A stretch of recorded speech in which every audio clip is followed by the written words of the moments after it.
Ang plano niya sini, kay siya na din, nag-rent lang na siya din. Ang building, yan sa bata ko, nasa buwa.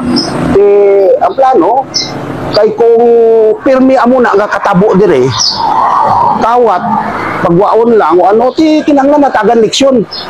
Amo na, sinindo sa iya, hatagan leksyon na, papriso, o ano nga style, kumadakpan. Para at least makatilaw.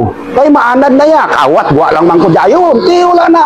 Iban, ano lang, may kadulaan na kung ano-ano, daw gina-istoryahan lang. Wala kwenta na ya. Pero ato nga panahon, wala gid ko kabatyag. Kay tungod nga, bisan magmartilyo, pag-ani siya siguro sa to, hindi ko gid mabatyagan. Kandado lang.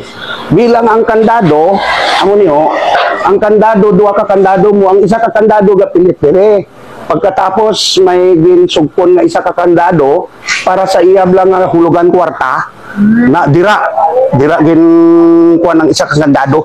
Ginlugit niya lang naman, nakita sa CCTV nga ginlugit niya lang sa kutsilyo. Do medyo may abilidad na siguro sa pangawat. Kumo nagapainit ako sa tubig, may nangapi, nagwa ko. Natrapo ko din, nakita ko wala nang dispenser. Oh, nakibot ko. Tapos ang panting, pamangkot ko. Yatoy, alauna, imidya, nag-abot ko di, tulog siya. Mainom ko tani tubig, wala na. Ang sa ako niya, daw wala ko siya experience, kaya mo na nga mga tao. Saan pamangkot ko, sa kadamo, diri nga na pamangkot ko, kay kami di, laawig na kami di sa sinda mo. Daw, di amo pa lang natabo gani. Oo, nagsala pa siya pangayaw siguro sa estimate ko.